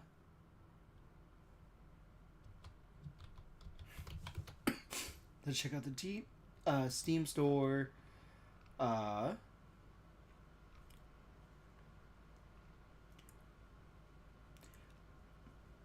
Okay, so that's gonna be pretty cool. So it's just an announcement for a patch 0.221.3, which is called Call to Arms. That's really cool. That's exciting. Yeah, it's a good thing I have base game Valheim, so I could try this. The vision around Xbox has really transformed over the years of people playing on multiple devices, people playing anywhere. We know what players want. They want to game on their own Do you know what you want? This was a #1 request from our fans. We're working. It is because hold on. Let me start over. Because it's concerning to feel like they think they know what they want, but there's been a lot of weird business practices that Xbox has been having. The vision around Xbox has really transformed over the years of people playing on multiple devices, people playing anywhere. We know what players want. They want to game on their own terms. This was a #1 request from our fans. We're working in close partnership with Asus on a brand new handheld called the Xbox Ally and the Xbox Ally X. The best game library on the go basically changes everything. I'm excited. I'm personally excited for this just because as I make content on the channel, I do have a lot of Xbox Game Pass games and Lies of P especially. So if I can grind it out on the Rogue Ally instead of on stream, that saves so much time when I go back on streaming. Because if I can grind offline, it helps keep things consistent when I am streaming the certain game. It feels like we're finally hitting an inflection point now where I'm able to take the game that I'm playing on my beefy home PC gaming rig and take it with me on a portable device. The big question a lot of players have is how are PC games going to play on a handheld form factor? Yeah. The games are largely going to play like they do on PC. The Xbox Ally targets 720p. But we also don't know what it looks like just because people are concerned about games that have to be played while online. There's also concerns of will there be input lag because of the shrinking of the system from PC to handheld. There is a concern as to will there be a dip in performance? While the Xbox Ally X targets 1080p, most titles will perform between 30 frames per second and 60 frames per second. The Xbox Ally X targets 1080p. Most titles will perform between 30 frames per second and 60 frames per second, but certain games have the potential to hit up to 120 frames per second. As frame rates rise and fall, variable refresh rate, or VRR, will deliver a consistent and fluid visual experience. Oh god, Rogue Ally X is $1,239. Players can further fine-tune a variety of device settings in the command center, from optimizing battery life to remapping buttons. The Asus Armory Crate has 3 distinctive settings that are really great. There's the silent mode for these dark gaming sessions you will have. There is a performance mode, so your battery life is optimized. And of course, for the top performance factor, you would use turbo mode. When we talk about optimizing for handheld, it's less about stripping games down and more about ensuring playing the game on a handheld is as easy and effortless as possible. That's the number one goal, to make sure the gaming on the handheld is as consistent as PC, when PC varies as it does. Run at 30 frames per second or above will get a should perform well on this device tag. Games that hit 60 frames per second or above will carry a should perform rate on this device tag. Games that haven't been tested yet will have a performance check not available yet label. As more games are tested, updated, and optimized for handheld, these labels will evolve over time. This is about giving players a device with no obstacles to fun. So one example is making sure that it's going to work seamlessly with a controller. Are all menus Lies of P reference! Prompts working as intended? And are those UI elements properly sized for the smaller screen? Another example of an essential compatibility feature is Silk Song mentioned! A gamepad keyboard. If a game passes all these checks, they're considered handheld optimized and will be labeled as such. On the Xbox home screen, you'll find a new handheld optimized channel that will curate these titles for players. We test on the Ally all the time as we're building Roblox. For a player, that means more immersion, better graphics. Oh, Roblox. Bad timing. I mean, what's up with the allegations about protecting predators? Oh, that's such bad timing. Smoother animation. You get to play games the way they were built. If you're playing Doom the Dark Ages on a PC or the console, you expect Does that also mean you'll protect kids from predators? I don't know. Ultra-responsive, fast action FPS experience. On your Xbox Ally, Doom the Dark Ages will be every bit as fast and responsive as you'd expect. I don't care about Japan. Japan can stop with the Amazon. This is crazy. I don't want the Amazon right now. This is crazy. Like, why did I come in here? I didn't come in here to look at Amazon ads. One of the awesome things about PC is that there are so many places to get your games. We think about having this unified game library and how it can bring your entire game collection together. Annie recently downloaded and played games from other PC game stores, from Battle.net, the Epic Game Store, Ubisoft, Steam, GOG, or EA. The Xbox app automatically finds them and will show them in your game library. And right on the Xbox home screen, under most recent... My biggest concern is whether or not save files from your PC can be downloaded and shared onto the Rogue Ally. My most recently used game should be something that sticks with me everywhere I go, creating a unified user experience. You're going to see games you can play on Xbox. If it's a PC native game, you're going to be able to play it right there. If it's a console-only game, you're going to be able to stream it from the cloud. If you're down in your basement and you want to stream directly from your console that you've got upstairs, you're going to be able to do it. I'm able to continue to experience the worlds and characters that I love anywhere that I want to play. This is going to be awesome. Now we literally have a device that could go with you everywhere. But what about saves? I'm concerned about saves. Hey there, everyone. And the Rogue, it looks like Asus Rogue Ally RC. What is this?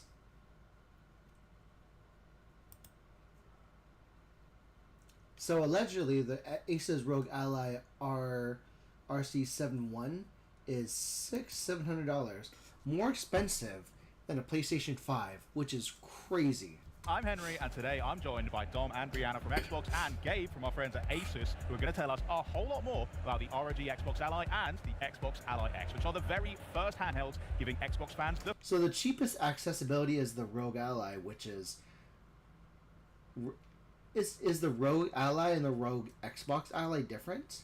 I'm not too sure.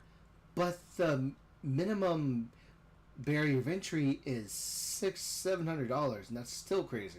Freedom to play anywhere. Thank you so much for being here, and welcome to Cologne, guys. How you doing? Thank you for having us. Yeah, We've been busy reference. getting everything ready, but we're super excited to be here. Team and well, I gotta say, it's incredibly distracting having the Ally X in front of me. I want to just grab it and have a go, but why don't you tell us, why is Xbox making a handheld right now? Handheld gaming felt like a really natural next step for Xbox. Being able to break out of the living room and play anywhere is so central to our vision of putting players at the center, wherever and however you want to play. And we saw this wave of innovation happening in the handheld space from brands like Asus, and we knew that we could fuel that with so much more energy from Xbox. So when we started talking to Asus, it became apparent like how much more we could do together. We share the same obsession with our players and our devices and gaming in general, and we just realized that by building a device together, we could do something much more special and much more quickly than either of us could do alone. And so that's what brought us to the Xbox Ally. The Xbox Ally really brings together that power of Xbox with the full freedom of Windows.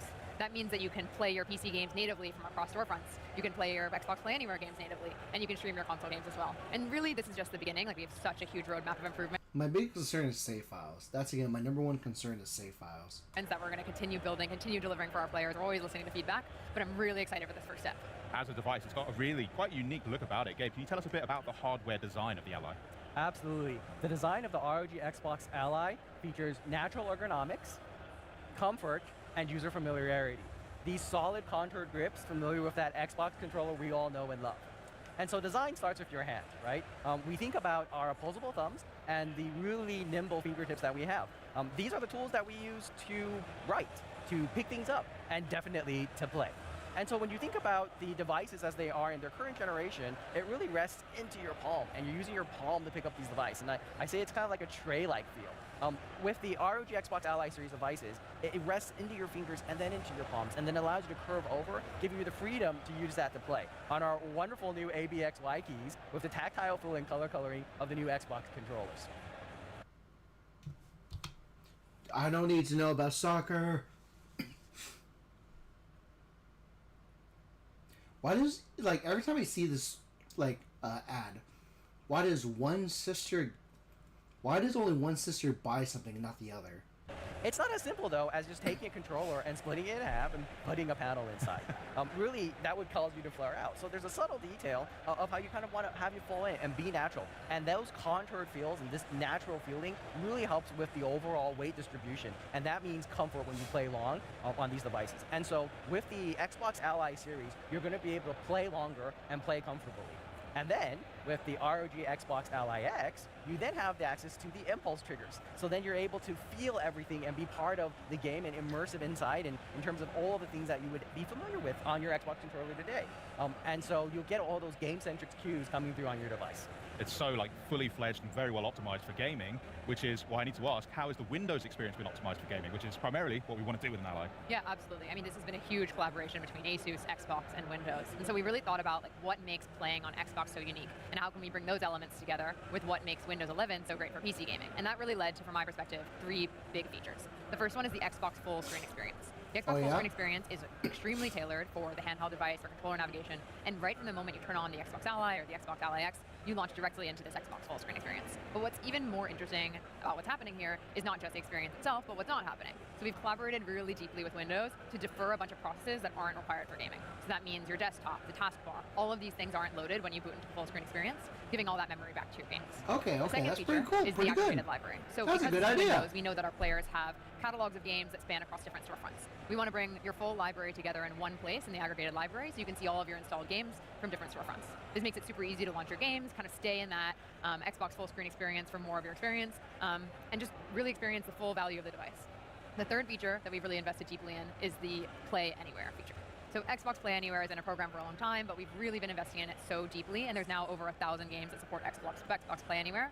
For your Xbox Play Anywhere games, you can bring your progress, your saves, your achievements from your Xbox console or your Windows PC to your Xbox Ally, just again making that really so seamless. And again, we have a huge roadmap of improvements working on together and with the Windows team. So it's really exciting, and I think there's going to be so much more to share, and we're always listening to feedback. But these 3 features to me are what make the Xbox Ally so special. So ergonomics, they're locked in. We've also got just a lightweight Windows primed and ready for gaming. Gabe, tell us a bit about the horsepower behind it and the partnership you've got with AMD to really make games shine. Absolutely. We're really pushing the boundaries of silicon with this device. Efficiency is the Xbox Ally superpower. These class of processors are tuned specifically for handhelds. I'm super excited to talk about what's in the Xbox Ally X. It hosts the Ryzen AI Z2 Extreme. What does that mean? I don't know what that means, but please tell me what that means. But again, this is a really bad Amazon ad because like that only shows how one of the two gains success, and so like what?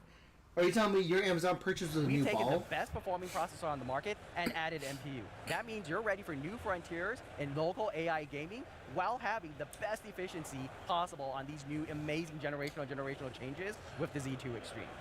For the normal Xbox Ally, we have the Z2A, the first time a handheld processor of this type has been productized for Windows. So that means amazing performance from 15 to 20 watts. Again, efficiency is the superpower. And so for that part, I would say we also can include AMD's Fluid Motion frames. AMD's Fluid Motion frames bring smoothness and additional frames to allow you to enjoy that wonderful gameplay that's available for thousands of games and only on Windows. Lastly, I would say we're going to bring the power of AI to our devices. So for both Oh, no, Xbox not Ally the and word. He said the word AI. Duh. Xbox Ally X, you'll be able to have Copilot for Gaming, a game guide you can call from the Xbox menu that assists you while you play. It's all super exciting. Brianna, I don't think we should keep anyone waiting any longer. Why don't we take a look at how the Xbox Ally X works? And I think we should get a camera in here as well so that people at home can definitely take a look. But show me how you turn on one of these things. Yeah, so one thing that's great is there's a fingerprint reader on the power button. But as Dom mentioned, we made a lot of improvements in Windows to help add gamepad navigation across the device. So I can press A to dismiss the lock screen, and I can navigate all elements that I would expect to with the gamepad. One of the features I really love is that we've added gamepad indicators to the pin pad. So if you're familiar with them on console, you'll be able to enter your pin or have your own kind of combination that you would have to put in your password quickly. You can also use directional navigation, and we really want to give the flexibility to the players of how they want to get into their gaming session. Cool. So I'm not going to peek at your pin, don't worry. No one's going to look like what the pin is. I'll get my own later, don't worry. Yeah. So I'm going to quickly put in a pin for this device, and you'll boot right into the Xbox app. Cool. And what's the first thing we're kind of seeing here? Yeah, this is that Xbox full screen experience that we've talked about. So it boots directly into this experience. It's really tailored for gamepad navigation, for the handheld screen. It doesn't even load those processes that aren't required for gaming. And some of our And it looks like it has access to also 360 games. So that's an interesting idea. This shows an estimated 2 gigabytes of savings in memory, which can all go back to your games, which means faster startup times and less idle power draw. Absolutely. I mean, that was super snappy just to get into that. Yeah. Super cool. And I've got to say, big compliments on the library that I can already see. Why don't you run us through a bit of this experience as well? One of the buttons that we've added on this device is a library button, so you can push that and it'll take you right to your library. Candy Dom mentioned Crush. about the aggregated library. You'll see these new indicators across the thing. So, hey, these are my games from the Game Pass entitlement. These are the ones installed from other storefronts. And we really want to make sure that when people play a game in the library, they know what save they're doing it. You might be like me and you own the same game across multiple storefronts. Your save files are so important. Guilty of that. Yeah, and so you want to make sure that when you launch your game, you know where it's coming from, and you're able to kind of get that jump back in where you expect. Amazing. Can you launch up a game for us? I'm going to let you choose.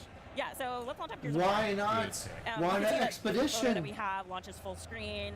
That really takes you to kind of that immersive experience, so you're not seeing those desktop elements that Dom mentioned previously. Very cool.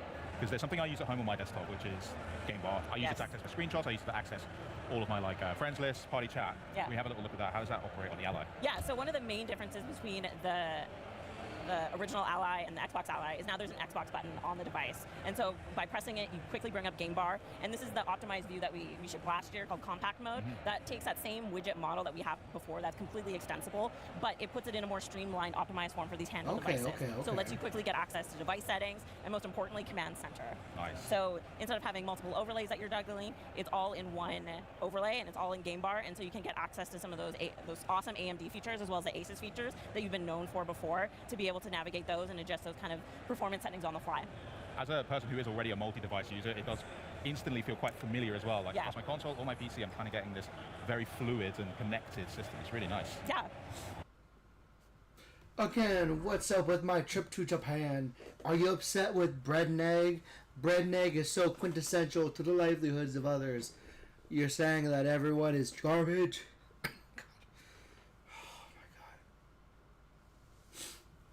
Jump back into Gears of War, but we know this is a fully fledged Windows device. Yes. What else can you do with it? Are there other apps that you can use?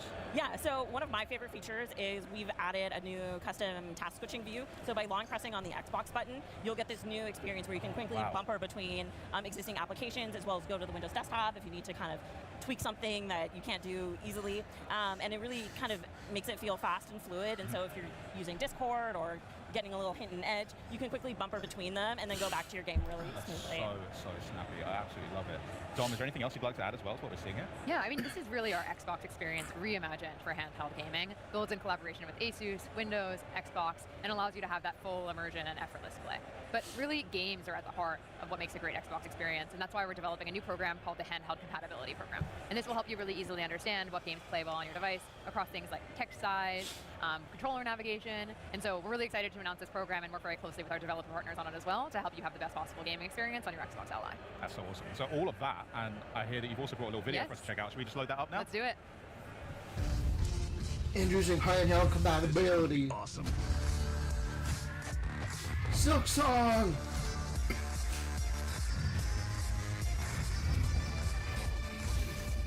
Let's do this. Fire Obscure. Final Fantasy. It is exciting. So, now that you've seen what the Xbox Ally and the Xbox Ally X can do, I bet you want to know when you can get your own one, huh? Well, Brianna, if I ask really nicely, is there anything you can tell us on that front? Yeah, I'm excited to share that the Xbox Ally and the Xbox Ally X will be available worldwide October 16th. Oh, that's so soon. All Yes. right, well, you heard it here first. The Xbox Ally comes out on October 16th. Thank you for that, Brianna, and to all of our guests here as well for stopping by today. But coming up next, stick around for the latest on Rogue, Prince of Persia, and so much more as Xbox at Gamescom 2025. That was from just day one alone. That's pretty cool. That's really interesting. I like that. I like that idea. The idea where you have handheld, play wherever you like, pretty good idea. That's pretty good. But I do think it's getting a little bit too hot for me, so I need to chill out. And if I stream again later, then I'll continue with the catalog of videos I got. So in the meantime, thank you for watching, and I'll see you next time. Bye.